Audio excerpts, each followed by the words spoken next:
So, before I get started, I just want to thank all of my regular viewers and also want to thank my new subscribers. It's really very much appreciated. Um, just want to make something really clear.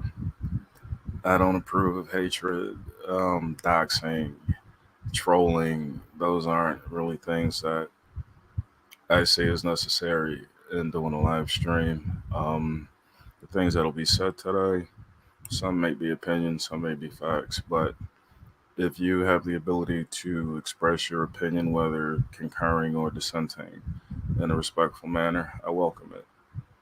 And let's get started. Be Saint Joseph, our most chaste spouse. Blessed be Saint Joseph, our most chaste spouse. Blessed be God and his angels and in his saints. Blessed be God and his angels and his saints.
All right. Good evening in most of the world. It's Saturday morning here in Asia. Ha ha ha. I'm early. Um, did not have the best of weeks today, I gotta say. Uh, you ever have that person in your life that no matter what you do for them, it's just never enough. But even when you do everything they ask, they don't even have the decency to say thank you. Yeah, I kind of went through something like that, but that's a long story in itself, and I honestly don't want to talk about it. But yet here I am talking about it, so you gotta listen. No, I'm kidding. Actually did make contact with two people I knew from my old channel, and it was great to talk to. One being Lauren Elizabeth. Hello, Lauren. I hope you're listening. The other one was my good friend from my hometown in Philadelphia, Pennsylvania, Mr. Adam Harris. Adam is an outstanding person. He is a great guy. You can't have anything negative to say about Adam Harris. But if Adam Harris has something negative to say about you, it's probably deserved because that's just not who he is. Shout out to Violet Twitch. Yeah, hope you're feeling better. Wind Whispers, hope you're doing good. Dawny, hope you're okay. Uh, you too, Irish Jazz. I hope you're doing well. I hope everything's okay and you're okay and you're doing fine. So, last week everybody was waiting for me. This week I'm waiting for Mob 2 Chronicles. She hasn't gotten here yet, so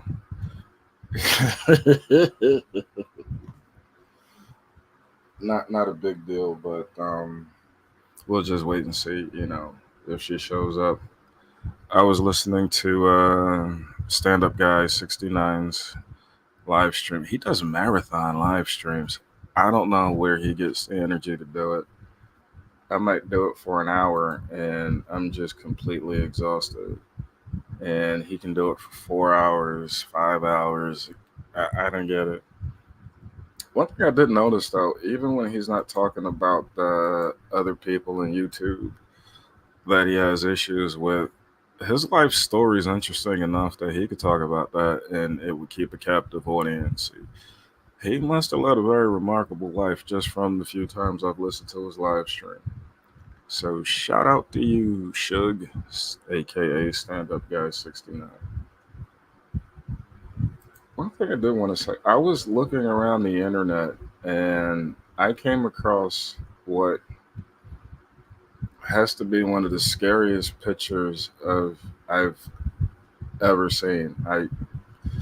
I'll just put it up so you can see it here. All right, everybody, just prepare yourselves. If I saw this face as a child, it would give me nightmares. Um, I've never seen anything like this.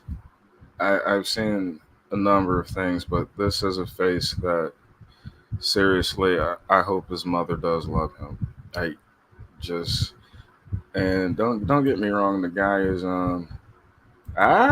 she's here. Hello. You need me to send you the link? Here it comes. She's here. Hello? Oh, I got it. Hang on, wait a minute. Let me get rid of that. Yeah. Oh, I'm sorry.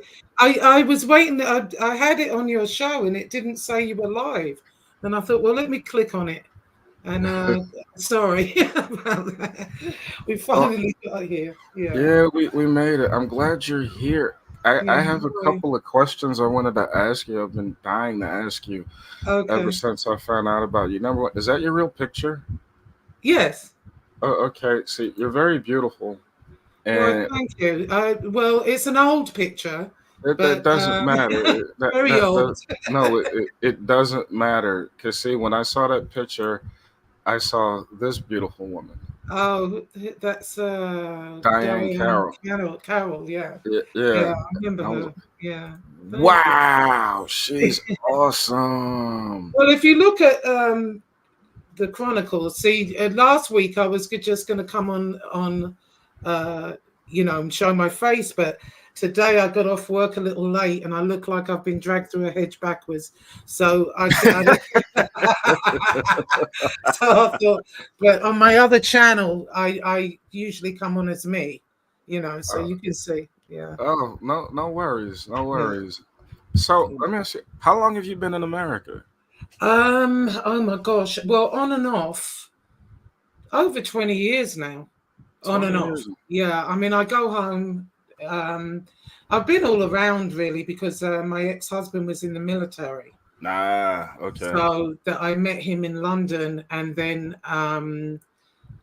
he tricked me actually, and he said he was being sent back to America because he was in the Air Force and he'd been in England like for years, and then but we weren't married at the time, but we had a son. And I was happy just living together. I wasn't really concerned with getting married, and I wasn't even thinking, about coming to America at all because I was always scared because I thought everyone here was running around with guns and, yeah, when you watch those TV shows, that's what I was scared. I was like terrified. So he came home one day and said he's been, got orders to go back. And we had 6 months in order to get married and basically come to America. And I hated it the first year. I was so homesick. I'd cry every day. And then because I couldn't drive, I couldn't work, I couldn't, different country, different food. Oh, that's right. You guys drive on the original side of the car. Right. Yeah. The reason, like a lot of things, like driving on the left side, after the Revolutionary War, the quote unquote founding fathers had so much hatred for England that they wanted to do everything different from England. What did we do? I don't think you did anything worse than the people that took over America. So, you were just kind of like brothers fighting over the same PlayStation. Right. So, are you from like North London? No, East London. We're Jack the East Ripper. Ender. Yeah, Ooh, I'm an East Ender. I remember that show. Yeah, it's still on. It's still on. It's been on like 100 years. And Yeah, it had to be. I was like, yeah, when I yeah, first heard of it, I think I was like 14. I'm in my 50s now. yeah, it's Good still grief. on. Yeah. We've got another show called Coronation Street that's been on as long as oh my god, it must have been on. One of the actors in there, he's now 90, and he was Ooh. on there when he was a young man in his teens. That's how good long that show's been on. Let me Yeah, see. we tend to, let them run for long periods of time. My favorite British shows were Absolutely Fabulous, Oh, I love that show. Yeah, Peep Show. I don't recall And the show. Peep Show, it was kind of like a roommate buddy buddy situation where one was straight edged and the other one was just like happy go lucky, kind of like the Odd Oh, Couple, but they got into some really stupid stuff. I loved Absolutely Fabulous. I think British people have a real and I believe it to be real. We were born with like a sarcasm gene, and so our humor a lot of Americans don't get, and then they think we're serious when we're not, and then we don't really get a lot of their humor. You know what I mean? But I Monty can definitely. Python, a lot of Well, see, Americans like that. yeah, I used to watch Monty Python. My mother didn't allow me to watch it, but when I used to spend the weekends at my cousin's house, that's when I used to be able to watch Monty Python's Flying Yeah. Circus. Oh yeah. I personally, I thought it was hysterical. Yeah, So and Benny Hill. If you Benny remember, Hill, yeah. I never fully got into. I No, I didn't tried. think he was funny at all. I just thought it Okay, was slapstick. You know. yeah, it was. I mean, that name was synonymous with British TV and Thames and when I was a Right, kid, but right. I never like, oh, Benny Hill's on. No, but oh, the other thing, Doctor Who with Tom Baker. He's the only Yeah. Doctor Who I ever liked. See, I was never into Doctor Who. When as a kid, I used to be terrified because that was when the Daleks. Daleks. I am the Dalek. Yeah. Yeah, I used to be terrified, so I never used to really like watching that. And then as you got older and I was watching it, I thought, oh, it's a load of crap. You Well, know. here's something. I like the UK version of The Office, but I've never watched the American version. Good. Hold on just one second. Hi, Chris. Hi, Teresa Marie. Hi, everybody. So, yeah, Now, good. It's good because the UK version is so funny in comparison to the American one. There's also another show that the UK version is absolutely great, and they took it and made it into an American show, and I thought it was terrible. And that's Shameless. oh, now I watched that. I haven't watched the British version. You can watch the British version on YouTube, Hmm. and Okay. it's really different, and it's really shows how life is on a council estate in London. Not Right. London, they're in the north, they're in Manchester, somewhere like that. And Oh, okay. it's exactly how life is there. You know, Manchester. Is yeah, I that think it's Manchester or somewhere Peaky like that. Blinders territory? Oh, I love Peaky Blinders. Yeah, yeah. I did I too. love Killian Murphy. I've loved him ever since 28 Days Later. So Yeah. Oh, yeah. I watch mostly British TV. I've got my BritBox subscriptions, and Netflix sometimes does a lot of British stuff and whatever. Although I was really pissed off. I haven't looked at it at the moment, but last year, because this is what is it called? The African American Month or something? Black Is it? History Month. Oh yeah, Black History Month. I should know that, but yeah, Black History Month. Last year, I turned on my TV. Now, how the hell they know I'm black, I don't know. But every freaking show was a slave show, and I hate watching that crap. My Well, choices. I thought, how the hell do they know? well, yeah, they probably the algorithms probably dictated something to that. If I don't know, No, I mainly watch British shows. I thought, I, wait a minute. I'm Every spitballing. selection. I have no idea how they know. Somebody told. Speaking of telling, Yeah. How'd you get into the mob genre on YouTube? Was that by Right. accident, or you just actually No, purposely sought it out? no, it was, well, kind of, sort of. What happened is, I'd written a couple of books and I was getting ready to write another one. And it was going to be fiction, Mm-hmm. more like, well, where I'm from in East London, my ex-husband was a criminal. I'd lived that life. It's very Okay. similar to over here, very similar, but, it's not like the mob. You know what I Right. mean? But I've been to every prison in England. Um, not as an inmate, you know. Oh.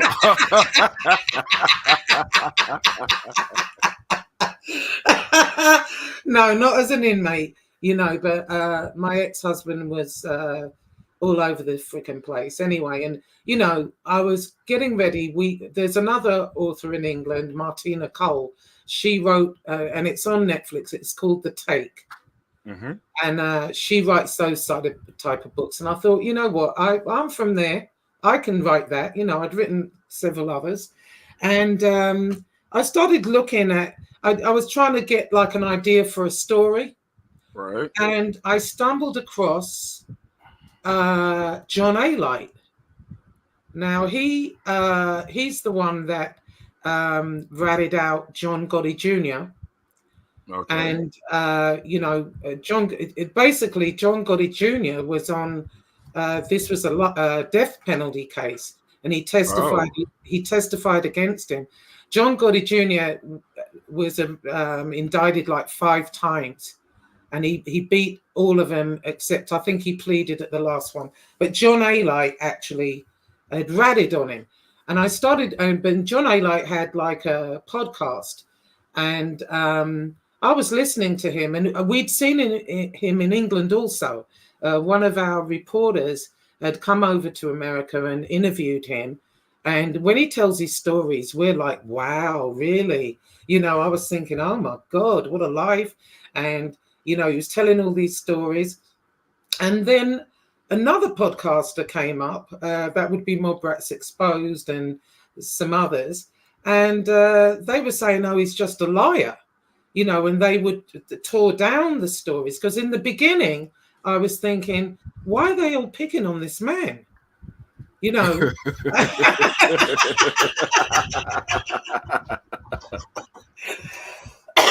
Excuse me. So Uh-huh. I kind of and I fell into this particular genre. Well, at the time, there were a couple of creators that started right before me. And so I'm watching the shows. I was just a subscriber watching the shows. And then one of those creators, he had a guest on. He invited a guest on.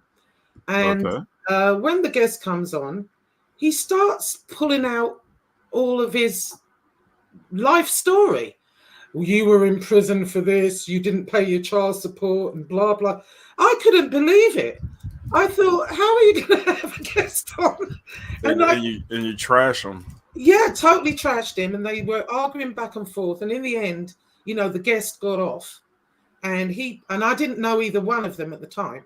And the other, the host, padded a pile of papers on his desk, and he said, "Good job he got off, because I was just going to go into his prison record." So they And were going to dox him on yes, the interview. yeah, I just thought that is disgraceful, and that made me start a channel. Okay. And I told him off. And then we went to war for about 6-7 months. He came after me. I was doxxed. I mean, you name it, I've been through it on here. In any event, while all this was going on, my idea for the book went out the window. And I thought, you know what? I've got to write about this. I call it like a subculture, Right. the ludicrous world within the bowels of YouTube. Yeah, I would agree. I called it the Mob Tube Chronicles, and that's how it kind of came about. And So there've been many times I've just wanted to say, "What the hell are you doing?"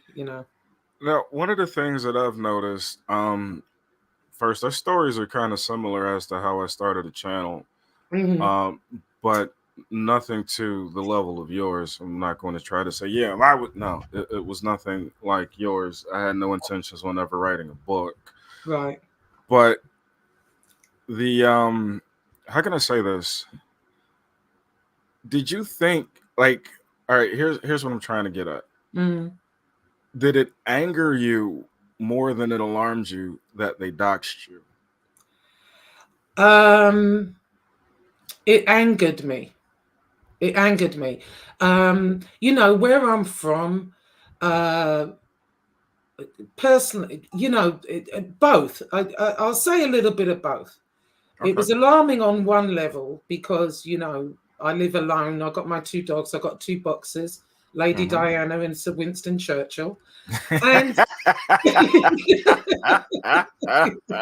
you'll see them. And, you know, it was a bit of both. And I just thought how low these people are going, you know, and it wasn't just me it was happening to, it was happening to a lot of people. If you got in a fight with anyone on here, they were doxxed, their families, CPS called, police called, all kinds of crazy nonsense. And I See, thought, I've never understood that. Like, if I have an issue with somebody, I'm not going to look to go after their families or their livelihood. I'm just going to keep it with that one person. well, what happened? I mean, I've got to be honest now. You see, when I first started my channel, I had no idea about doxing, all of that stuff. Okay. And so when me and this particular creator, when he did that, I thought, okay, you're going to get some of it back.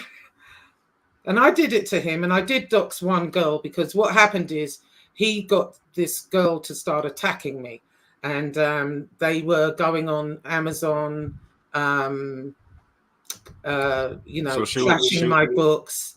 she They was were a trying troll. to, yeah, kind of hitting me. Here's where I got like had enough was when you know, it was no secret I'd written the books. I had several books on Amazon, and they found the books.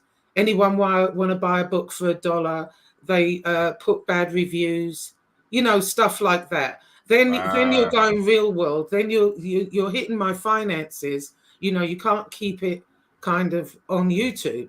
You know what I Right. mean? And so at this point, I sought her out, and I had some really bad advice because I didn't know YouTube. I wasn't looking people up. I didn't even know how to do it or care, you know. But other trolls and other people saw what was going on, and they gave me information, and it was the wrong information. And so, but that was several years ago, and I apologized for it. I said I made a mistake, and I've never done it since. That's But you funny know, because I went through the same thing.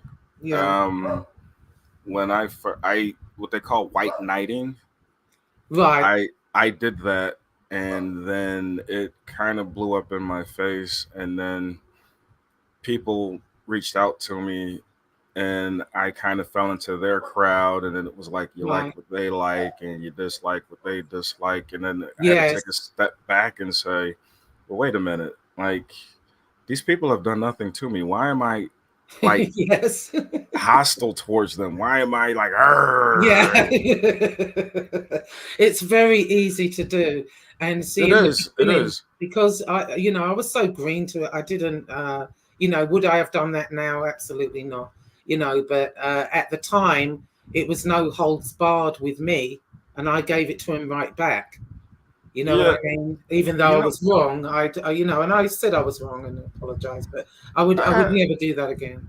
I had to do the same thing. I had Yeah, to issue an apology, yeah, and let people know, like, I think for me, mm, um, my ego kind of took over, and it was like, oh, if you want to fight, I'll show you how to fight. right. It was that kind of thing for me, Yeah, and it was like, you might hit me to hurt me, but I'm hitting you to knock you out, and so I would hit yeah. like 10 times harder. Right. And I've always been like quick tempered. And Uh-huh. so generally, you know, they might get on and do something and I would react immediately and be screaming and ranting and raving and calling them everything but a child of God. And now, you know, Guilty. I've calmed down with that. Yeah, Well, a little bit I have. I've calmed down as much as I can, but there's certain people on here that, will Yeah, talk some about. people just live for that negativity. I mean, Right, some people will get mad at you because you're not filled with hate like they are. right. And I have tried sometimes with these people to reason. Hi, Maureen, how are you? Hey, Maureen, Yeah, more. how's Philadelphia, Maureen? That's my hometown. You take care of it for me. Yeah, I've been to Philadelphia one time. It's Really? nice there. Yeah. How'd you like it? I actually liked it. Would I live there? No. But I thought it was weird because I was in South Philly and Uh, we're going down the road, and one side of the street had really nice houses, and the other mhm. side of the street was hell on earth. And I'm thinking, how Yeah. does this work? You know? Um, Believe it or not, it does and it doesn't. See, Maureen Mo. She was on Suge's live stream a few Uh-huh. days ago, Uh-huh. and they brought up the whole situation with Kensington. Oh, And where the drugs and things are going on. yeah, I Yeah. had actually, before I had taken ill, started making a documentary about Kensington because that was actually a planned event. Oh, okay. Okay. Now, I don't know if you ever heard of gentrification. No. That process is basically they'll take a section of a city and purposely let the property value go down. Oh, why? And then they can sell it and have it redeveloped and then bring in people with higher levels of income and, Right. Right. oversell the cost of it. What Mhm. happened was a lot of people from different areas, like Northern Liberties, for example, or parts of South Philadelphia, Yeah. they were kind of pushed into that direction.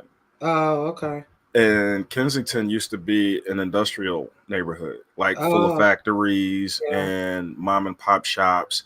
Uh-huh. And it was along the elevated train line, the L train. Right. And I remember as a kid, my mother went to a carpet guy and we had to go to Kensington. It was like my first time here. I mean, my Right. first time there. Yeah. But they bring all the people there so then they can develop the area that they drove these people out of.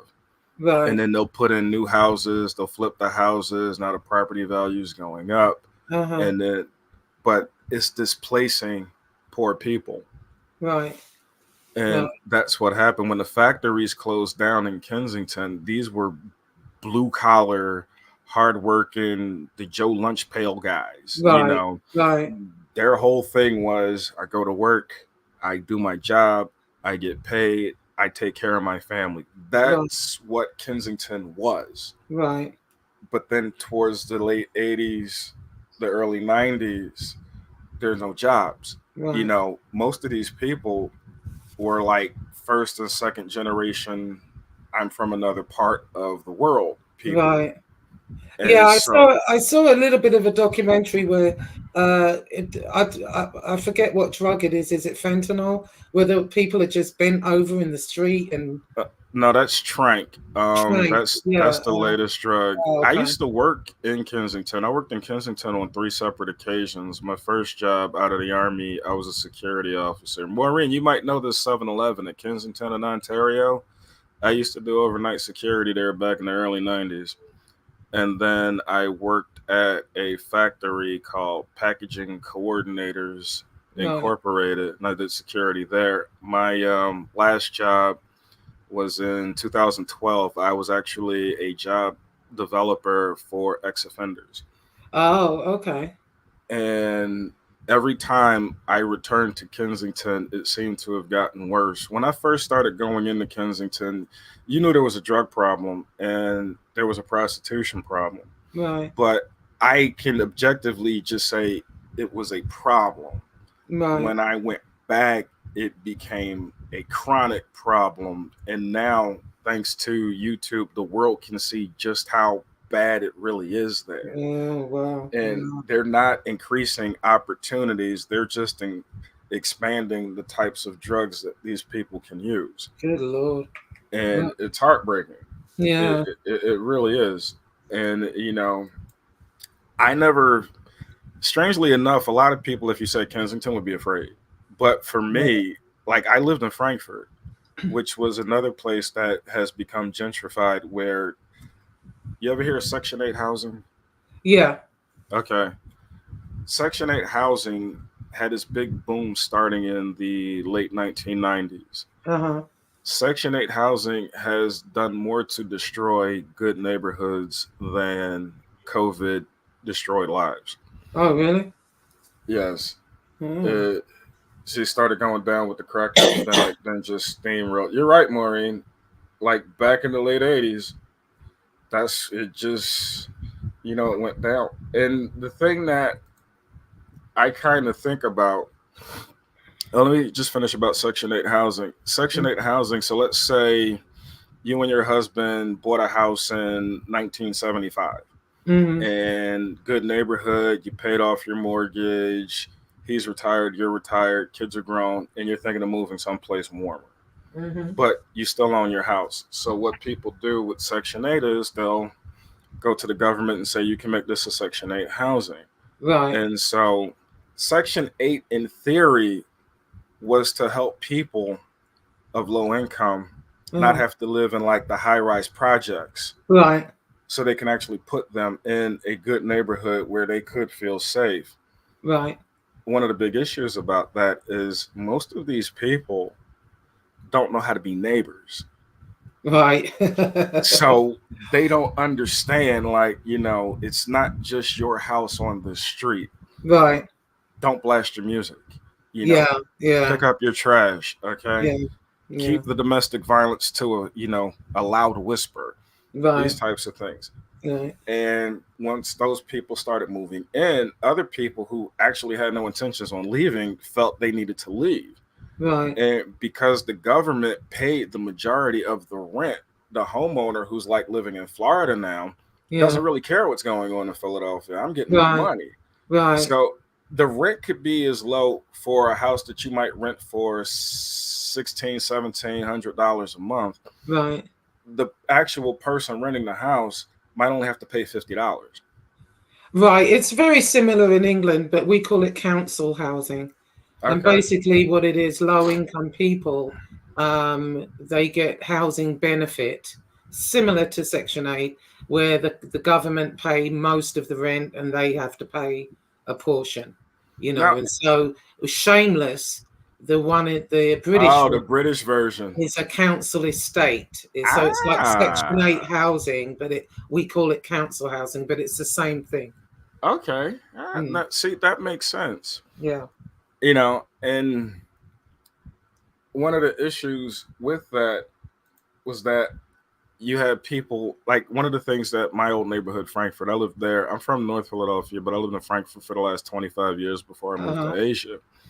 I purposely moved there because I wanted to share my education that I had learned with the other people. Like I was a community activist. And one of the things that I used to see happen is that when somebody, finished college, they would take the 6-figure job and leave. Right. And I felt like, well, somebody should stay here and help other people achieve that. If we do that, less people would leave because more people could be successful here. Right. And that's how I became a community activist. Like all of my jobs were based on helping other people. Right. And the thing about Section 8 too is you might have somebody from Southwest Philadelphia. Right. And the mother who doesn't care, I just want a good house. Right. They say, well, we have this house in Frankfurt. She likes the house. She moves. Her children are still thinking, I belong to Southwest Philadelphia. Yeah, they've still got that mentality. And that's what I was just about to say. What is it they say? You can take the girl out of the town, but you can't take the town out of the girl. Something like that, yeah. So, that's part of it. And a lot of these, single mothers, the fathers are gone. The kids are all unruly and running around crazy. Or the mom's got to work like 3 jobs. Yeah, not just exactly. To pay the rent, but to like feed the children and buy their clothes and keep the utilities on. Yeah, you got that too. So it is kind of a recipe for disaster, I think. But it's the same thing in England. It really is. And see, I wouldn't think that about England, and I Yeah, guess yeah. people in England wouldn't think that about America. So Yeah, no, the cities, not so much the countryside, but in the cities like London, it's rampant. Manchester, Liverpool, all of the bigger cities. okay. Scotland, also Glasgow. You're going to find that everywhere. Yeah, And believe it or not, living in the Philippines, it's very similar, but different at the same time because the Philippines is an agricultural nation. right. And so outside of like you have your big three cities, you have like Manila Yeah, in the north, and then in the central region you have Cebu, yeah, and then in the southern region you have Davao. But outside of those major cities, you have smaller cities, but there's a lot of, how can I put it, cultural clashes, right, which I wouldn't expect here. right. And they actually have racism amongst the Philippines here. Really? Wow. Yeah, like if you're, they have the products where you can bleach your skin. Yeah, Eh, it's similar to. It sounds like India, where they have the caste system. yeah, yeah. Yeah, It's yeah, not that bad here, yeah. but they might look at you differently because if they think you're dark, they'll say, "Well, you're not from Manila. Where'd you come from?" Well, you kind of get And, that here in America. I was shocked. oh no, you definitely get that in America. I was shocked. I mean, in England, we're not. We weren't taught about racism or anything like that. We were taught about the kings and queens of England, that type of thing. We weren't taught about slavery, even though England was responsible for most of it. But Yeah, it is. but coming here, I was shocked at the colorism between black people, and it stems from slavery, because Oh of no, that definitely does. And light skinned blacks were considered. right, and They they thought think they you were better think than you're the better. darker skin. Yeah, Yeah, yeah, it's. I've come across that a lot, But and I that's all just about. thought didn't That's even all enter about. my head. That's about divide and conquer. Right, right, One of the things that was given to poor whites in America after the Civil War was the belief that they were better than blacks. right, But they were all equally treated terribly because in that structure, right, the rich have to be standing on the poor. right, So if right. I remove all of the poor, well, that's not going to work for me.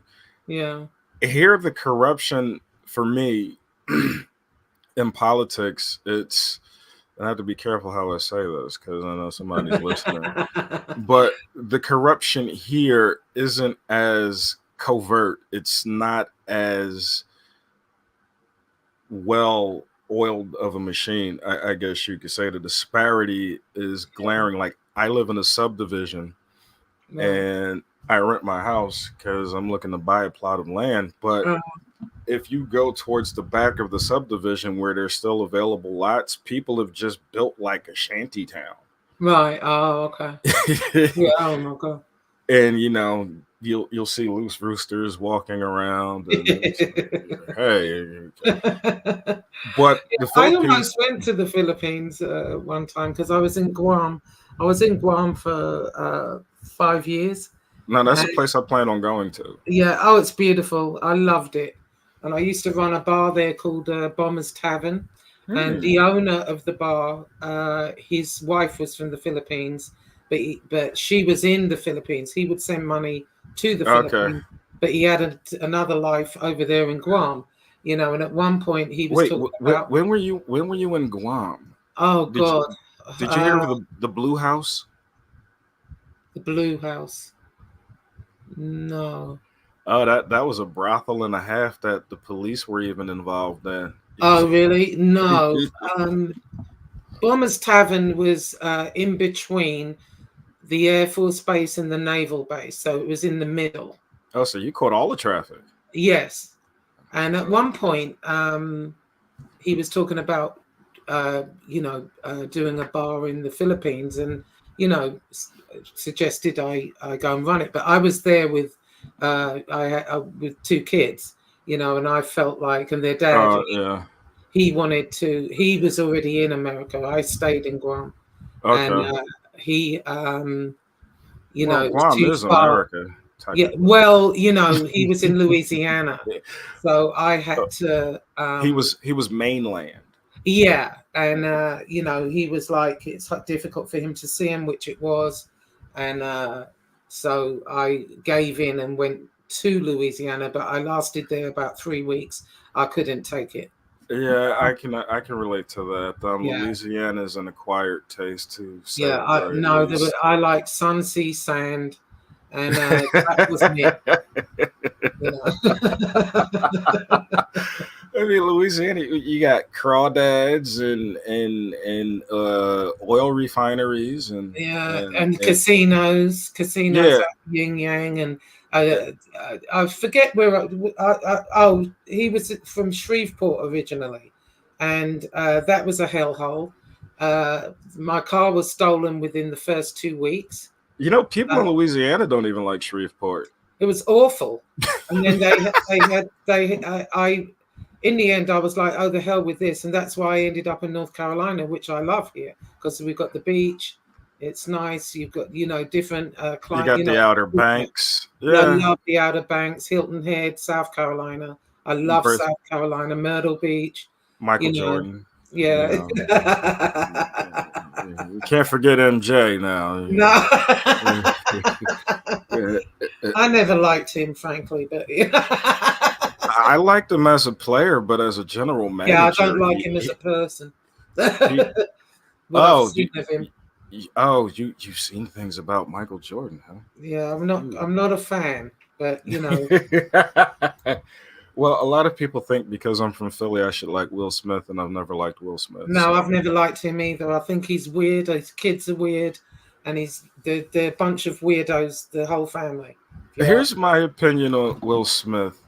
Will Smith, I don't know if you ever saw the intro to The Fresh Prince of Bel-Air where he says in West Philadelphia, born and raised. Yeah. While technically that's true, he was trying to get street credibility. Oh, And the section of West Philadelphia he grew up in, you could not get street credibility. oh, it was affluent, was it? Yes, his father, I think his mom, I mean, they were both college graduates. His father was in the Air Force. Hmm. His mother had some type of professional job. He grew up in a section called Winfield, which isn't the high class it was when he was growing up, but Yeah. it's not a slum by any means. But Right. Yeah. people in West Philadelphia, if you said I'm from West Philly, they would say, are you from the bottom or are you from the top? Right. And otherwise, you would say, I'm from Winfield. And people would be like, don't mess with him. He's probably soft. Yeah. Or I'm from Overbrook. Like, don't mess with him. He's probably soft. Like Mike So- University. Yeah, he's almost like Malibu's Most Wanted, but the black. Yes. Dude. Yeah. And I never liked him from Fresh Prince of Bel-Air. I'd never liked that show. Well, I liked The Old Father and Carlton, but I never liked him. I thought as an actor, he was talented. As a rapper, he got no respect in Philadelphia. No, well, listen to his songs. I mean, yeah, it was like you're goofy kind of at that point when he came out.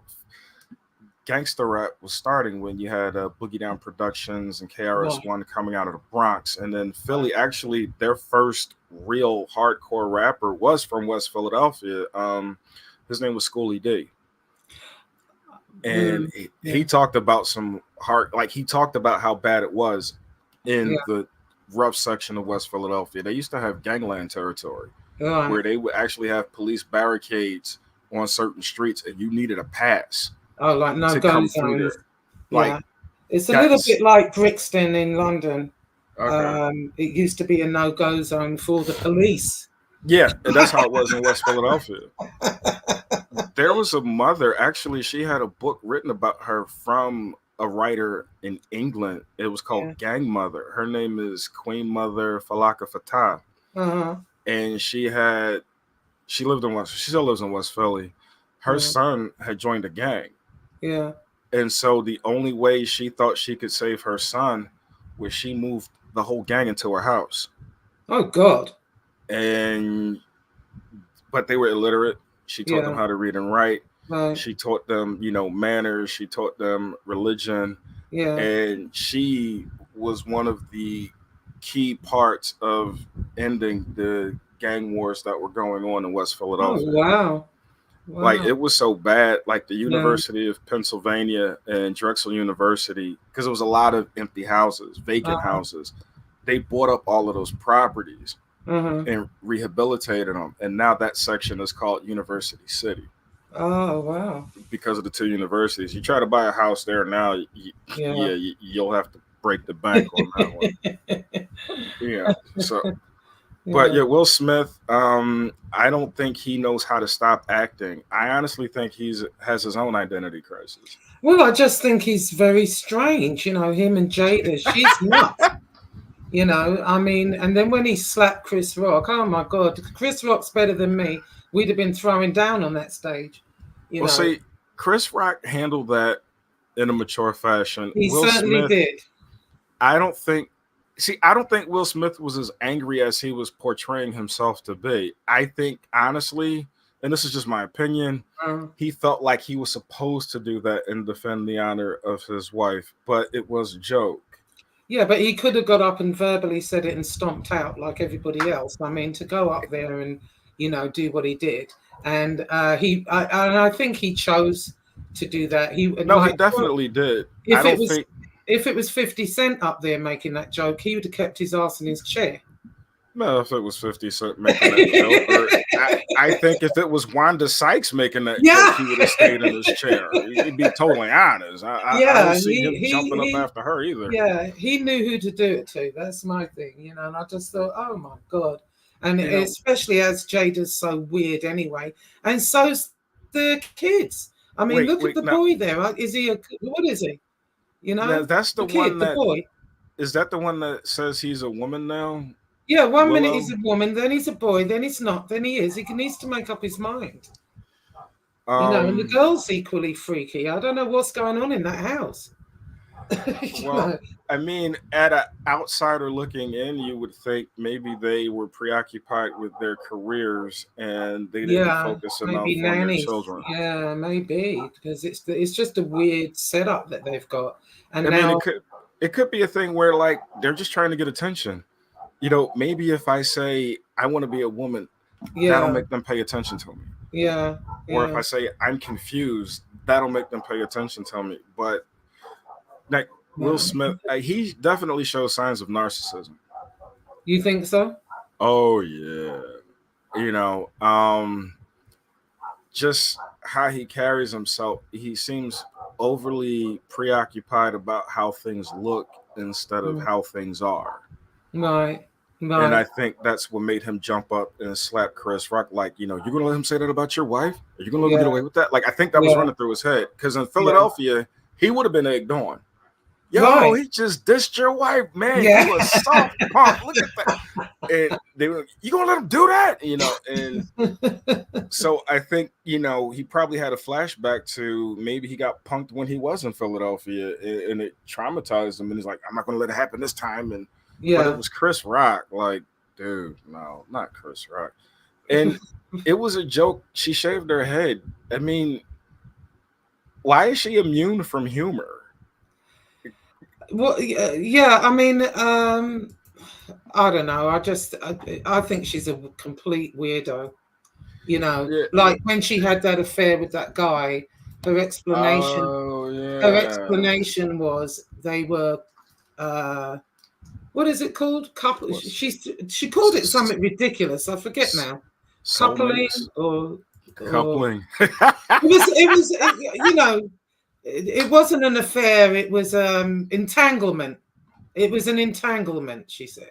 An entanglement. Oh, the sheets got stuck between them or something. Yeah. Or they got twisted around their legs and they got entangled in the bed sheets. And it was an entanglement. It wasn't an affair. It was an entanglement. I just thought, what the hell are you talking about? So let me ask you a question about your book, actually. You said you went through a number of issues with people. There's one name, well, two names that keep popping up, and I want to talk about the first one, the one that I can't remember his name off the top of my head. The one that keeps saying has stolen valor. Oh, that he's called Chicago Muscle. Okay, yeah, him. Mhm. Now, how'd he get into the genre? Well, what happened is there's this guy, he's a homeless guy called Tony Pizza. And they call him Tony Pizza, right? So he it's a You're long making story. me laugh.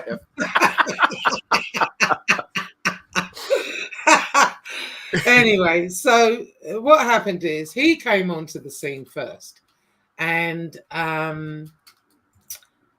he's homeless, and what he was doing, he built up a huge following very quickly because he's very he just says whatever. He says whatever comes into his head. He doesn't care, and he says whatever. Well, No when filter.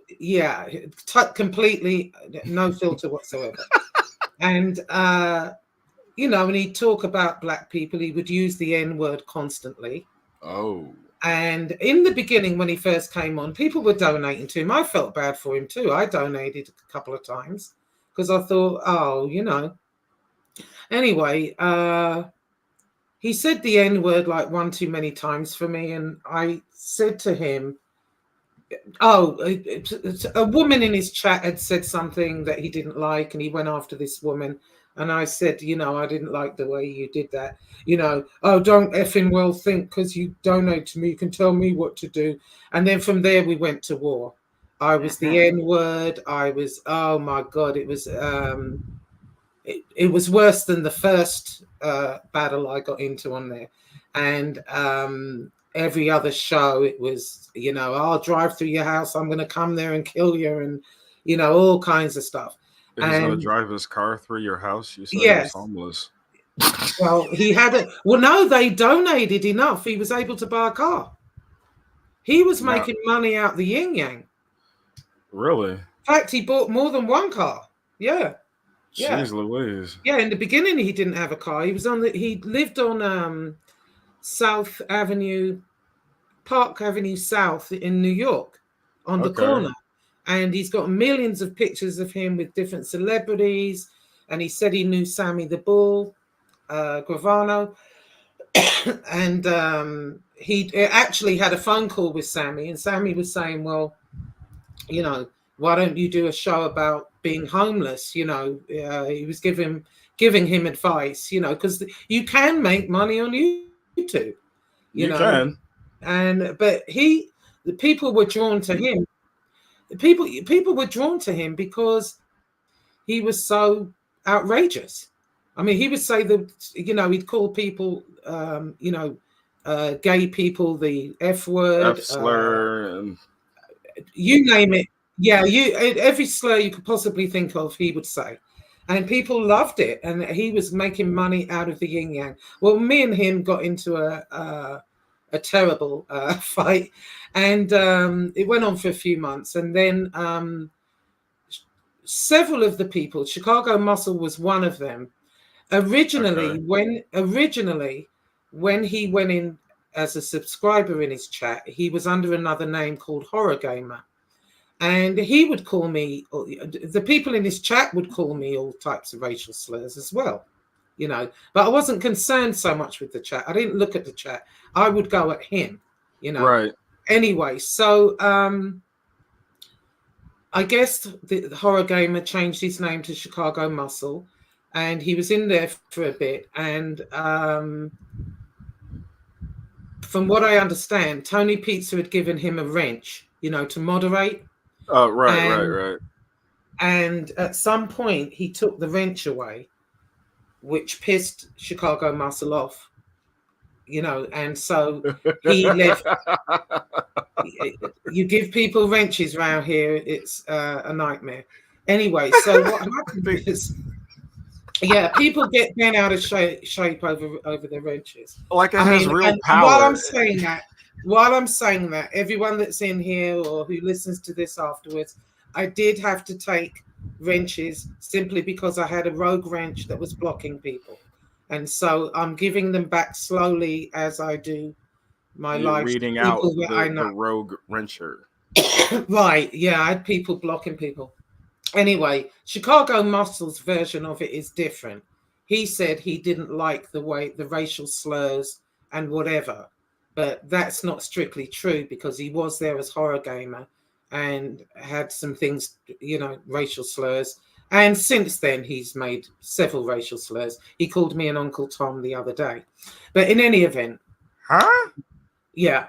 Does he know what that is? No, I did explain it. I did a whole video on it on my on the MobTube Chronicles. When you're done and you've got nothing to do, go to MobTube Chronicles. My last live is called Uncle Tom's Cabin, and I explain it. But anyway, his version of it is that he came out in defense of me, but he did go after Pizza. He did defend me. He certainly did. And he tore Pizza's channel down. But the motive behind it wasn't just me.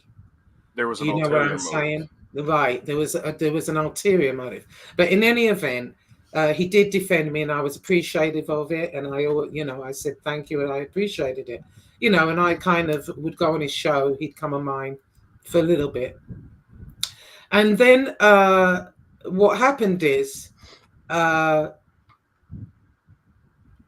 he said that he was a veteran, that he had been in. First of all, he was a veteran. He held a dying Marine in his arms, and he was looking into his eyes, and he said, "Hold on, son," and all that type of stuff. He used to tell me story. It's almost from Tropic Thunder when I look back on it. I mean, it is. When was you he look Robert back, Downey Jr.? Yeah. Well, no. He's got a really gruff voice, and he came out really as a force of nature, really loud, a maniacal laugh. I heard one of his streams once, and I'll be honest, he sounded like Hulk Hogan recovering from a stroke. Well, MRE thinks he sounds like a pirate, and he says, "Oh, shiver me timber." I could see that too, but I got and it was his whole. I listened to for only 10 minutes, and it was the most homoerotic 10 minutes I think I've ever heard of a live stream where the people weren't outwardly gay. Right, and it was you miss my thing in your mouth, and you. I saw this last week. He sounded like a jilted ex-boyfriend. Yeah, I mean, basically what happened is he would tell these stories. He said he was a 1%er, a biker. He told all these different stories about his life and whatever. And he started going after Mob Rats Exposed and go, "Hi, Mob Rats. Mob Rats Exposed is here. Hi, Mob Rats Exposed. You should let him come up. He'll tell you what happened with him. Mob Rats, if you want to come up and help me out here, Mob Rats, because I might not remember everything. But he went after him and his family. Mob Rats had his sister passed away, unfortunately, last year, and they did a meet and greet. Said they were going to do a meet and greet at the funeral parlor. Who does that? Nobody.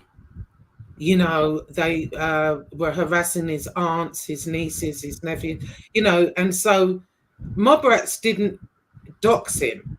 Mob Rats happened to find a couple. There were a couple of Jehovah's Witnesses, and they got up there and they knew him. He'd been on YouTube for years, and they said he was a scammer, that he because he said he also sold snakes, those big python snakes, the yellow ones. He said he sold them. Hi, Mob Rats. How you doing, Josie? Good. Hey, Mob Rats. Oh, pleasure to meet you. How you doing, Steve? You too. So you're also MRE, right? Yeah, Rustin, MRE. I got a few channels and stuff. Okay, no, because every time I see MRE, I was in the army. I always think meal ready to eat. Yeah. Well, thank you for your service. You're welcome. I'm fourth generation military. God bless you and your family. Then God bless them.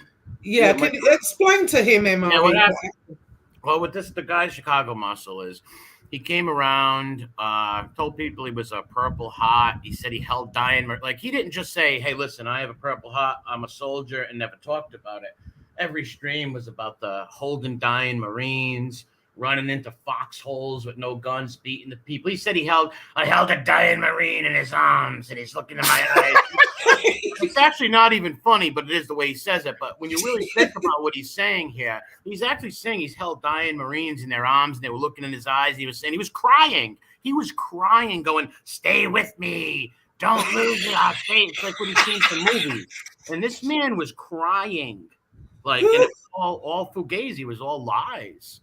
And then he started attacking all the women on here, doxing them, bullying them. And he teamed up with that animal who put Josie through hell. And a lot of other women on here through hell. They're just bullies, man. Which animal is that? Harambe. The gorilla? Yeah. Well, no, not real Harambe. The guy, I don't even like shouting his channel out. Well, you don't have to. Harambe. Okay, no, that's fine. We all know him as MRE. Yeah. Yeah, we know him as Harambe. They've tortured all these women on here, the most sexual threats, taking their social security numbers, threatening their lives, putting their addresses out there, the most filthy stuff. And this guy, Harry, came on and started fighting against this guy, right? Going in, and then he's doxing Harry, and they're doxing each other's families, and then boom, they become friends, and they become kissy buddies and all that weird stuff. You guys are all weirdos, man. They stand for nothing. They stand for nothing. It's pathetic. But they love bullying women and stuff like that and torturing women, but they won't come up and do that to the men. You know, like they'll do it out here, but they won't go meet them or nothing. They're sick people. Okay. Yeah. So the thing that made me question Chicago Muscle, I think he gave a wrench to Lindsay McNeil. Who's that? I call her a channel gypsy. Okay. That's the best way to explain it. Lindsay goes whichever way the wind is blowing. Well, that's most of these people, dude. 90% of these people. Like, yeah. And she's actually from Philadelphia, but I think this is just my opinion. Her family was moving to Florida and they didn't want to take her, but she found them in Florida, so they married her off to a guy at 15. Oh, God. Now, that's just my opinion. She actually did get married at 15, but I just couldn't understand if I had a daughter, at 15, I'm not looking to see her be married to anybody. Now, were they gypsies, though? Because in the gypsy culture, things are different. Were they real gypsies? No, she's not a real gypsy. I just call her that because she'll go on a person's channel. She'll get along with them for a while. They may give her a wrench. They may actually, give her money. And then she'll show her true character, and then they'll have a falling out. When I had my original channel, I had her on, and I thought, her being from Philly, I'm from Philly, we can talk about joint things.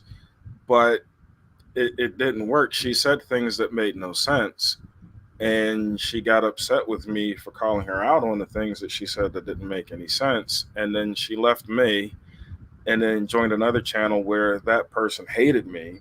And then she started bad-mouthing me and then had a falling out with that person. And then, she used to be real tight with Amzi, if you know who she is. I heard the name. I heard the name. Of her. Yeah. Yeah. She used to be with her. In the women's community, is it? There's a women's community on here. It was that 90-day community. That's actually how I got it. Yeah, that's right.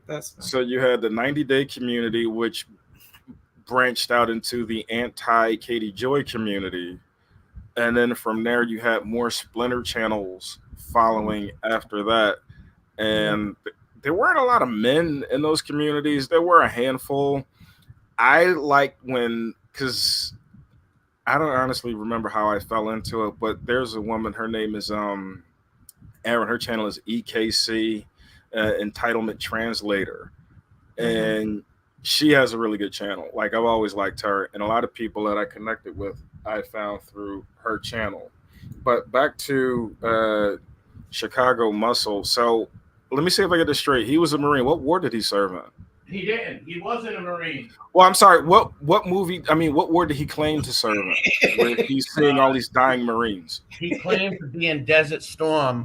One of them, no, maybe not Desert Storm, Iraq or Afghanistan or Desert Storm. One of them. He said he did. Oh, okay. He held dying Marines and won battles, and he was a Hell's Angel. And his father. Well, yeah. See, that's what MRE. That's what made me ask you that, because how could he? Was he in Hell's Angels first and then became a Marine? Well, yes, he said first he was in the Hell's Angels, and then the Vice Lords wanted to recruit him to run the white Vice Lords in the suburbs. The stories go so crazy. He did time with Larry Hoover, John Wayne Gacy. The stories are out there, dude. Larry Hoover. Yes, Larry Hoover. He said, yeah, he did time with Larry Hoover, the guy who invented the Vice Lords or something like that. Oh, okay. So when they call him out on his bull crap, he would dox these women, attack them viciously. Yeah, he's just a total clown. Him and his little crew of guys. There's only like two. I'm sorry.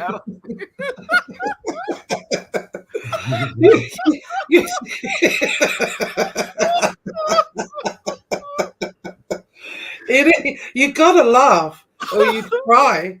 You know, that's how I'm trying crazy to it make this make sense, but none of it makes any sense. No, it doesn't. He said when he was in Afghanistan, there was hippos running down the street. He's talking about bullets flying everywhere. It was demented. And he said, in a desert, mountainous country, okay, with yes, landlocked. He's got hippos. And he said he was a millionaire. He had all the money in the world. He was this Adonis, the bragging, the braggadocious. And if one of the women would have said that don't sound right, he'd attack them, pounce on them, very bully-like. Okay, so let's clear up the millionaire thing. Did he say in what currency he was a millionaire? No. Because maybe he was talking about Philippine currency. A monopoly money. I was just about to say monopoly money because I got millions of dollars in Philippine currency. Well, it turns out he lives in a 1975 trailer, apparently. Yeah. I mean, I don't know how true it is. I mean, none of what he said was true. And so what happened is basically MRE ran him off and he stayed gone. He stayed away for like 6 months. And then now he's back.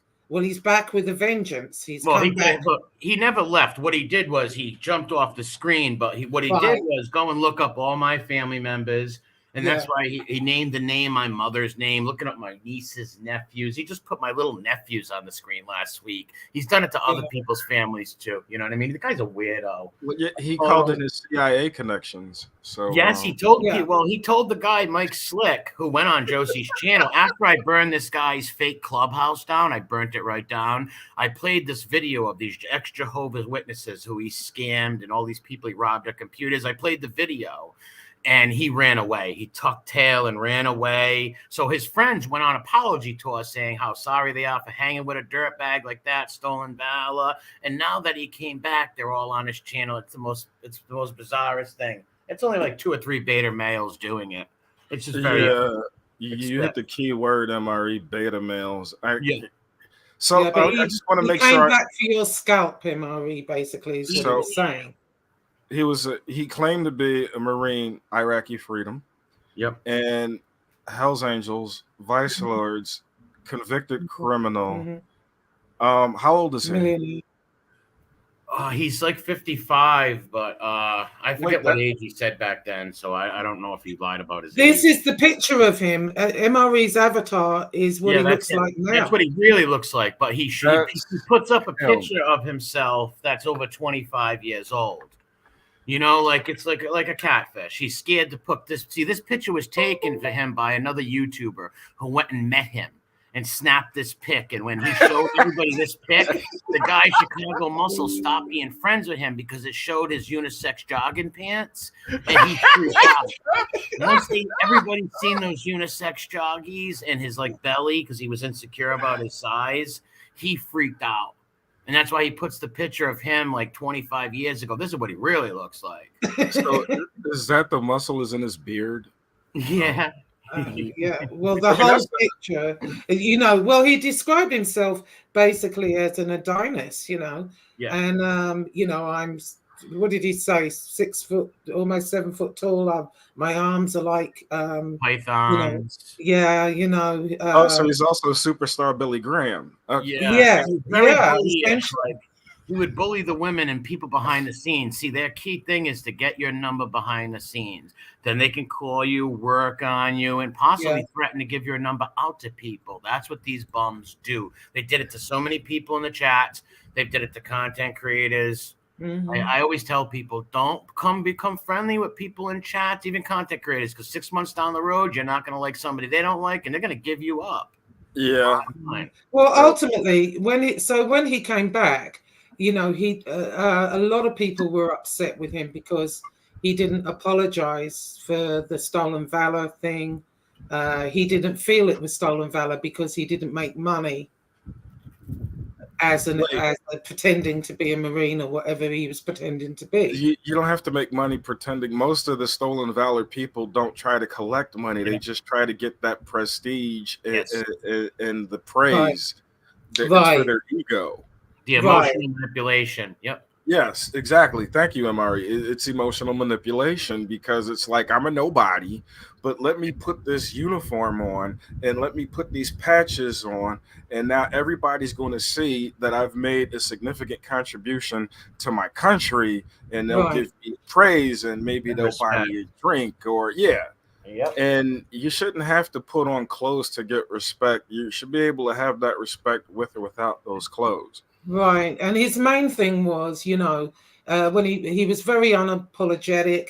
He said he's not apologizing to a bunch of weirdos on here. He just told lies to protect his family and whatever. But when you look at it, said, Josie, when he first came back, the very first show, he said he was going to show he was sorry to the right. He was going to raise money. That went down the drain. That's right. He was going to raise money for the veterans, and he didn't. And so some people are upset about that. No, I mean, even to this day. Oh, he and could now, even if he wanted to. No one's going to donate to that. Like nobody. He's got like 14 people who watch. He's got all bots in there. But still, it would to the point that would count. At least if he tried. Yeah.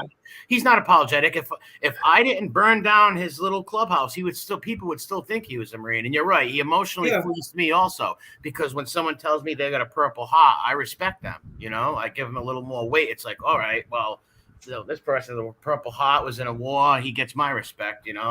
Yeah, one of the things that I value the most that my grandmother gave me when my grandfather died was his medals from the Army. He was 82nd Airborne Ranger, and he was 101st Screaming Eagle. Wow. He did the entire Korean War and then did 3 tours in Vietnam. God bless him. My grandpa was in the Pacific Theater in World War II. Yeesh. When I was an intern at a nursing home, there was a guy, Mr. Pepino, that was his name. He was in the Pacific Theater. I would listen to him tell those stories. It was just like sitting around listening to your grandpa talk. Man, he wasn't even my patient. Wild, bro. The Pacific was the most hardest fighting, wild. It was crazy, the Pacific. Yeah, because it was just basically America fighting in the Pacific Theater. Yes, island jumping and over there. It was brutal. The snipers. That's why I'm a big fan of Dobermans, and Dobermans have a monument on Guam because they saved so many Marines' lives in the Battle of Iwo Jima and Guam. But back to this guy, he would come and just all these lies, attack the women, brutal lie. It was just unbelievable. So just these people are just real bums in real life, real bums. Yeah, but I really think, enough is enough as far as the women. He's gone after Maureen. Maureen gave him a good mouthful back. She really gave it to him. And Teresa, Teresa did go back at him. And that's kind of why I got a little confused last week, because I wasn't sure what the hell was going on. But, the paranoia set in. But, they need to just leave the women alone. And that was my thing. Enough is enough. We've been called the C word, whores, Well, what they prostitutes. could I talk for a minute? What they put Yeah. Josie through, it was repulsive. What this guy put this woman through, dude, like every day, sexual tropes and the Yeah. most disgusting things said about her. Took her social security number, the crank Yeah. calls, the constant sexual attacks every day. And I don't want to air Josie's business, but she's told us before. She's Yeah. had something happen to her in the past. Yeah. So when you're bashing a woman Oh, like that, it sorry. makes me very. And Josie's my friend. I've known her for 2 years on here. She's Yeah. a sweet person. She's a good lady. She don't deserve that. So it makes you really angry. It makes you want to punch these guys, but none of them will come face a man. Well, one time Harambe did send one guy up to stalk me, and I punched him in the face. But that's it. Yes. Oh, God. What he did to these women are the worst. He did it to her. He did it to other women on here. It's disgusting. Yeah. So let me just say this: my father was a Marine. He was the Marine in our family. It was Army, Air Force, and Marines. And Marines don't like, their whole thing is we're the protectors.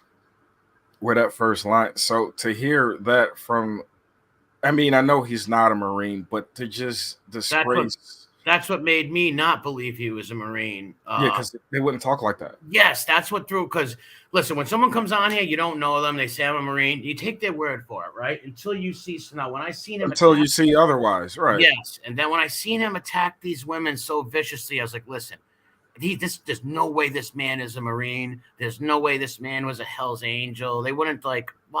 Why would they be so vicious towards all these women? Like, it's just. I did not believe that. I did not believe him after that. Murray, let me ask you, in your opinion, would the Hells Angels accept a Marine?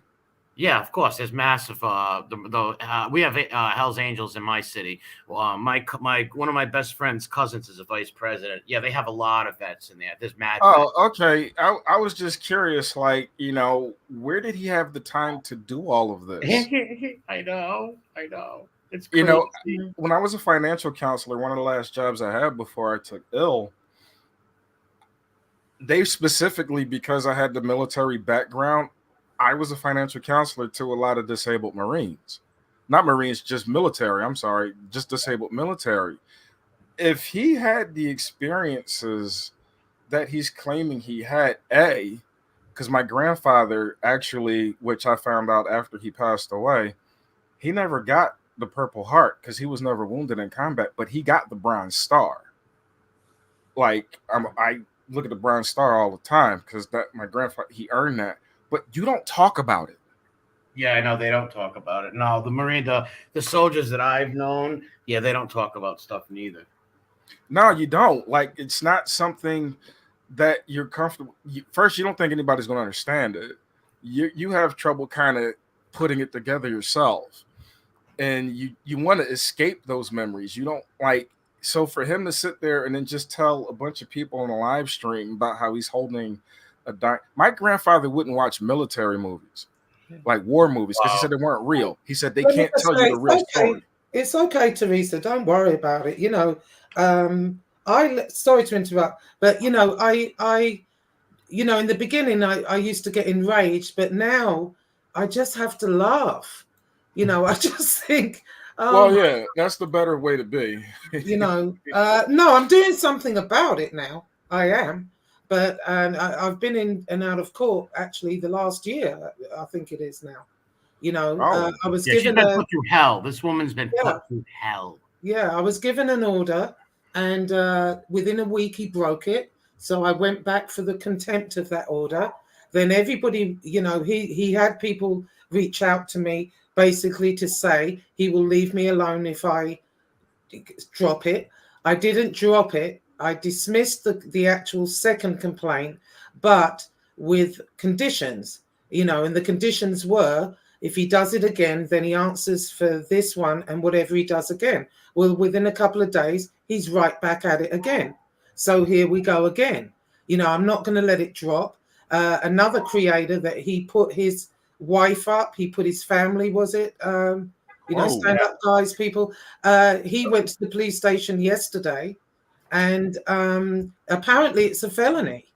Yeah, and he's a 69-year-old man. Yeah, he's not a young man. This So guy. if somebody went by there, let's say threw a rock through the window, hit him or his wife, or let's say someone there to hurt him, it's like anything's possible. Was this Suge? Yes, Suge. Yes, Suge. I love that guy. Yeah, stand up guy 69. I love those marathon live streams. Yeah. Oh, he put up his wife. He put up his house, his address, his phone number, all of that, and he did something about it.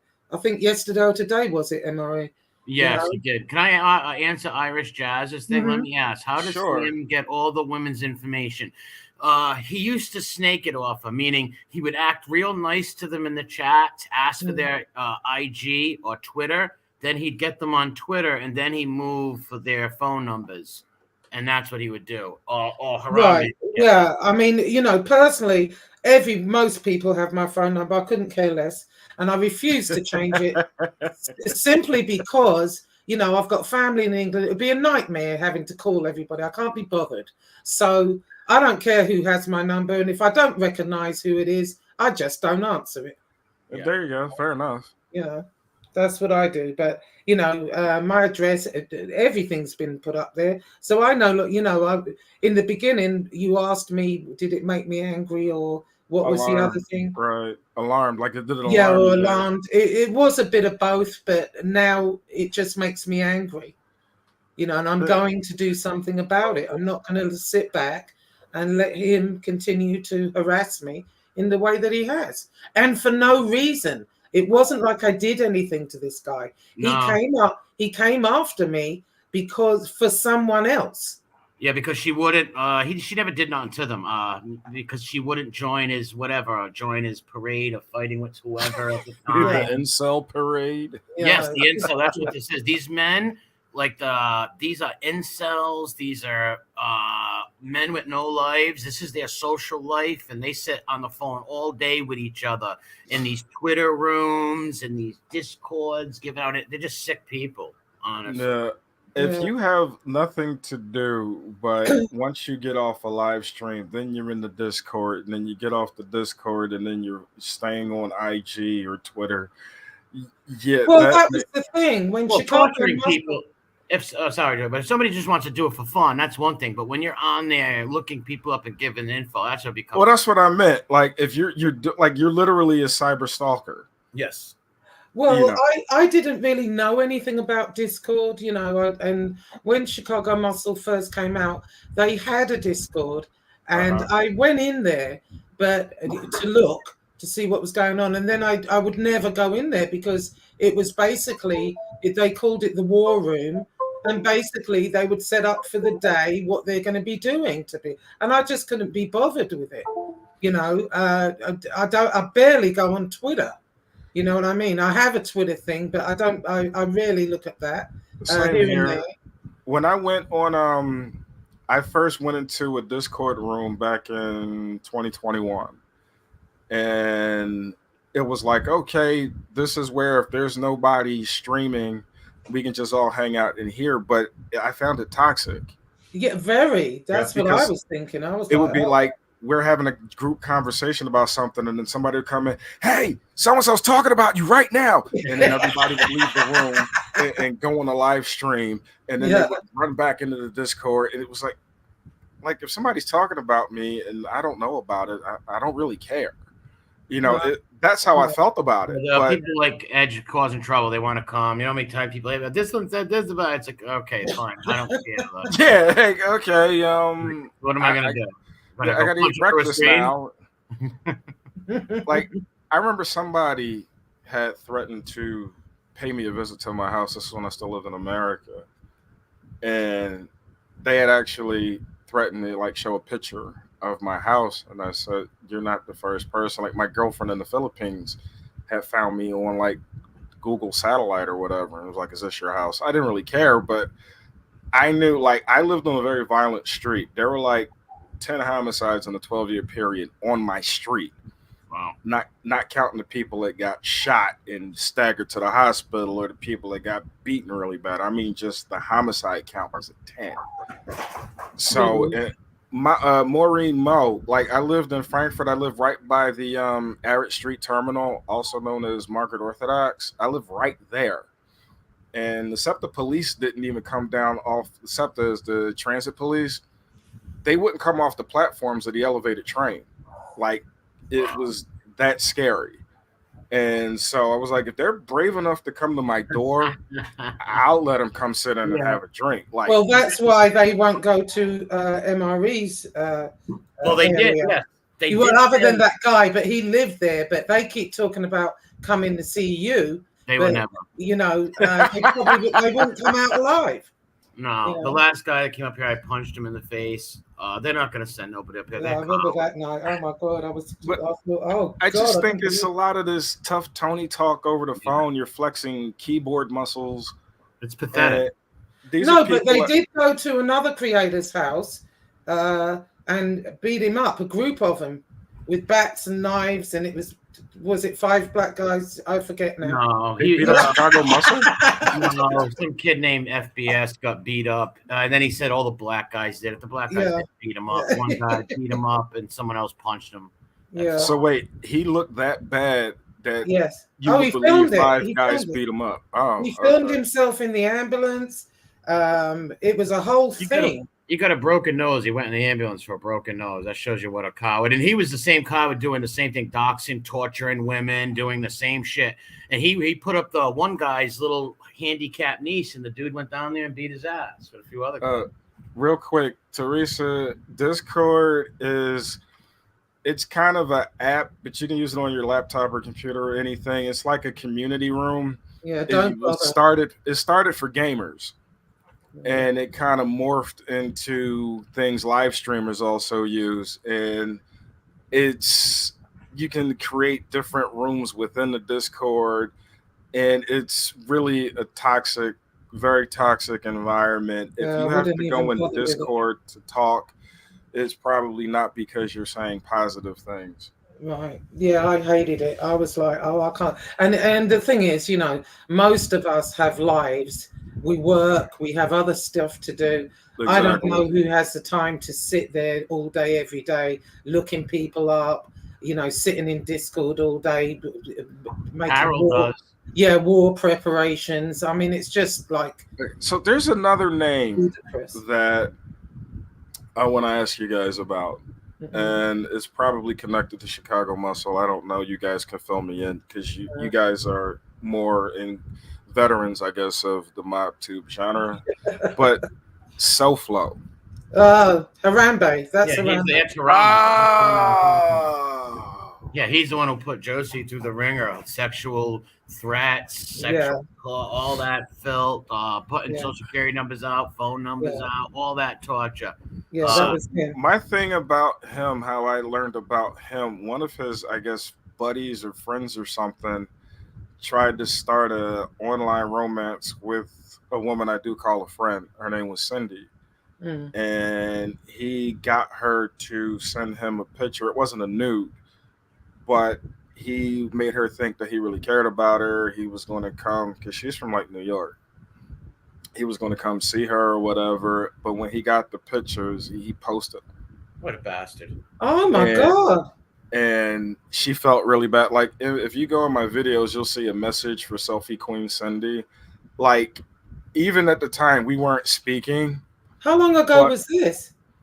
Sometime last year. I want to say maybe summer, fall. And Cindy's bestie, who's JJ, was on SoFlo's channel trying to explain, like, the impact that it had on Cindy and why it was wrong for this guy to do that. I can't remember the guy that did it. I can't remember his name, but somebody who knew, like I did care about Cindy had messaged me here because I had been off of YouTube for a while. I had just moved from one island to like the deep south, which is like the deep south of the Philippines. I have a friend who teaches there.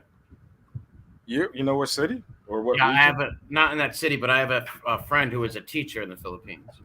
Oh, God bless him, because the Philippines Department of Education is okay. You would think Chicago Muscle was a teacher here. But anyway, I had sent a message to her because she's a good person. Even when we didn't get along, she was a good person. And Yeah.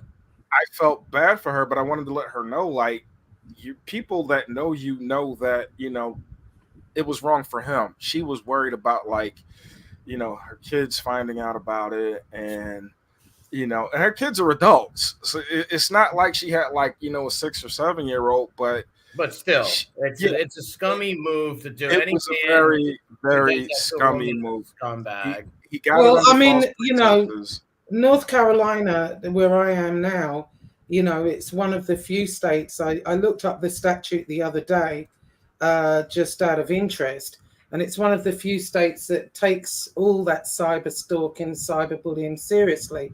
And I think what my mistake was after listening to Stand Up Guy is what I should have done is made a police report and then had it sent to Hialeah and then gone through the court system. What I did, I went straight through the court system. But now that he's broken it again, I can go to the police department and then have them. Yeah, he wanted to talk to you, Stand-Up Guy. Matter of fact, Josie. Oh, okay. Yeah. Well, I'm not going to lie. I'm a little bit mistrustful. I'm not hearing good things. I'm hearing that he let a whole bunch of Harambe's people out of the bathroom, when he blocks people. And basically, he's playing both sides. That's what I'm hearing. So it kind of put me off. Yeah, who knows? I don't know how true it is. I don't know. How does Suge get those pictures of Harambe? Because of Chicago Muscle. Well, Chicago Muscle, when he first came around, the fake Stolen Valor guy, he came out like the big protector of women. Like, I'm here to defend all the women. Like, that's what he was saying. So he literally fought against this guy for a year. His family, they were putting all these pictures on each other, and now he's sitting on his lap. It's so pathetic. It's so bizarre. Yeah. It's very strange. Yeah, Suge put those pictures up, and finally I just had, could you take the picture down? It was disturbing. Well, I think Suge's serious about it for one reason. They are messing with his family, but some people are fickle, and Yeah, I don't know. I just felt like, I'm hearing it a lot. I don't know how true it is. I'll watch some of his show. He's on for hours. I can't sit and watch him. You know what I mean? But I watch a little bit here and there, and from what I've seen, it looks like he's doing something, but people are saying it's all bullshit, and I was just on his channel before I jumped on here. Matter of fact, okay, and he was taking it serious. Oh well, good. I hope he is. I hope he is. But they're putting out. He's 69. He's got a wife that lives there too. They're putting out his address. So yeah, I think he's taking it serious. Now, if he's letting people out of the thing, I have no idea. Right. I mean, what I said to that. Here's the thing. What I said to that was, when I'm doing a live stream, I'm not looking at the chat. Hardly. Right. Because you got to be looking at YouTube and on StreamYard. I look at it on StreamYard. Like, for example, my last live, I didn't have even YouTube up. So I don't know what people are saying, and so, that's easy to do. And then people get blocked. I went through my block list today. There were a couple of people in there that shouldn't have been in there also, so it may be that type of situation and there were people's names that I didn't recognize. I wouldn't know who they are. I don't know whose chat they're in or whatever, but I didn't let everybody out. I just let out the people that I know and, that I see regularly. So it could be that situation, but people are trying to, what people are like. And then the paranoia sets in and I think, do I see so many of these people flip-flop, right? When you see so many people get tortured by somebody and then become friends with them. Right. I mean, it's like... Josie, I got to tell you, when I realized my mistake last week and then I found out, people thought you were being set up, I felt awful. Oh, no. Well, I mean, again, that was as soon as I said I was coming on and I shared the show, I was getting contacted left and right. Don't do it. It's a setup, and I'm thinking, nah, I said, he's given me his channel. I've looked at his channel. He has a channel. It's not like you just were asking me information. And Right. and then they were saying, well, Teresa was just on Harambe's show, and I thought, oh, well, then I was kind of going back and forth all day. And then I thought, well, you know what? I'm just going to go on. If I'm uncomfortable, I can just get off. That's what I did, But then when you didn't come on, I thought, well, maybe they got to you. Maybe they strong-armed you. I mean, they'll stop at nothing. So I gotta be honest. The life that I've lived, it takes a lot to scare me. It takes a lot to rattle me. And the one thing that but you don't want pictures of your family up and yet where you are, and they'll Google map you in the Philippines. Even if they Google map me in the Philippines, like if they understood how the Philippines operated, they'd understand that this would come back to bite them in the keister. Right. I'll just put it that way. I know where the region that I'm in now, I know a lot of good people. Yeah. And they're just relentless, and if they think, my thing was, I think something needs to be done about this attacks on all these women. I think YouTube need to be held responsible. And I've done something about that too, by the way, but I'll tell you about that another time. Okay. And, you're an activist. Take a look and see. And it's not just in this particular genre. It's all over. Yeah, YouTube, they'll enforce all these other stupid rules, but you have to let people put up people's houses. And talk sexual deviant. YouTube's guidelines are not equally distributed. They're not equally enforced. No, because I can go on a certain channel and I can see some really horrifying pictures, right? But I put up a video of a guy getting beat up by the store clerks because he tried to rob him and he took like a stick and started beating him. And they gave me a strike warning saying it was too violent. But I got it from YouTube. But here's the thing: there is a way, and not many people know about that way. But I found a way, and we'll see what happens. I'm not going to give too much away right at this minute, but best believe. It needs to end. I mean, threatening to talking about people's daughters, wanting to rape them. What? Oh, I don't know. Jeez. Yeah. Whoa. I mean, He actually said the R word about you too. He said it about a lot of women. Yeah. He would have just for the record, Teresa, no, she hasn't supported SoFlo for a very long time. Yeah, I mean, I had no idea. I don't watch him, so I don't look at his chat, and so, but people do. I remember the people in his chat, and I give Teresa a pass, the women, because they're women, women emotional, like they don't like me, so they'll go team up with him. But the men, I don't give men a pass. I don't give them a pass. And he's a psychopath. He's a sociopath. So what he does is he lulls them into like a false sense of security. And then if they do something wrong, and what I mean by something wrong is if they're seen in another chat and they're talking about him and they don't defend him, next thing you know, their kids are up, their husband's up, their life's up. It's ridiculous. That sounds like a cult. It is. Yeah. Yes. Hey, you didn't defend me in so-and-so's live stream. Yes, that's exactly how that works. And, people should be able to go in anybody's chat, watch what shows they want without the threat of that type of thing. And especially when it comes to coming to your house, harming you, he's threatened to kill me, sodomize me, you name it, he's done it. Good. Yeah, and it's on live, and I have the clips. That's why the judge gave me the order in the first place. And when the judge gave me the order, when I went to walk out, he said, Miss Lee, you do realize this is just a piece of paper, right? So I said, yeah. And then I understood what he meant because he thought he was crazy. Do you see? He was. I don't like bullies.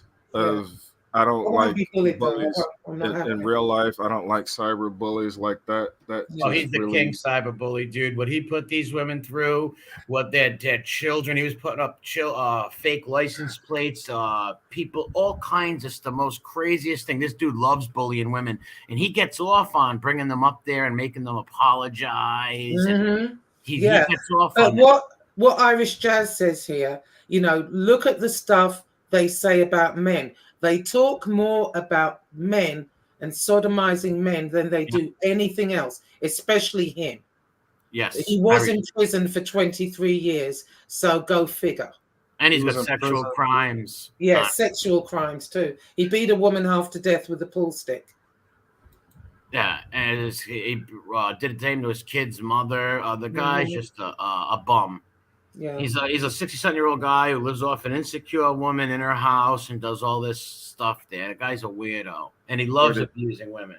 Is this woman overweight? Yes, so big time. Oh, see that explains that.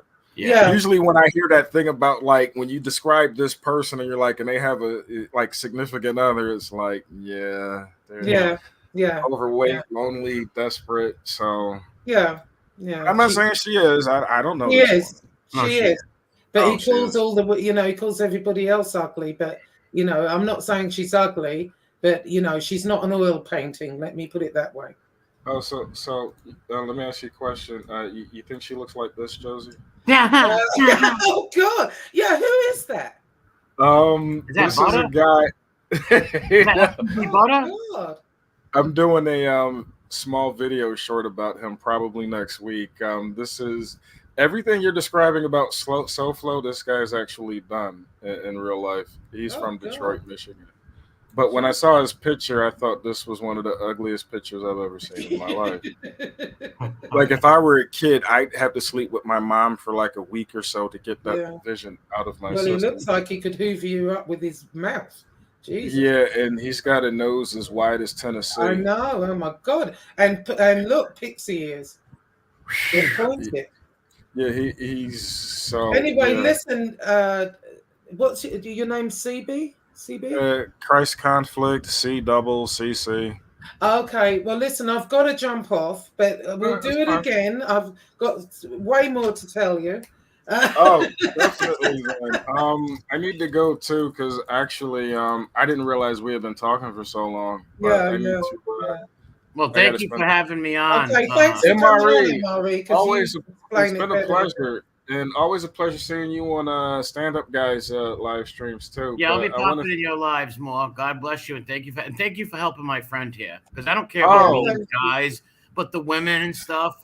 And especially people I like, I don't like. So thank you for helping my friend. I appreciate it. Well, no, she's a beautiful person inside and out. This is a beautiful picture, Josie. I just got to say. Yeah, she's good people, man. She really is. I've known her for over 2 years on here. Heart of gold.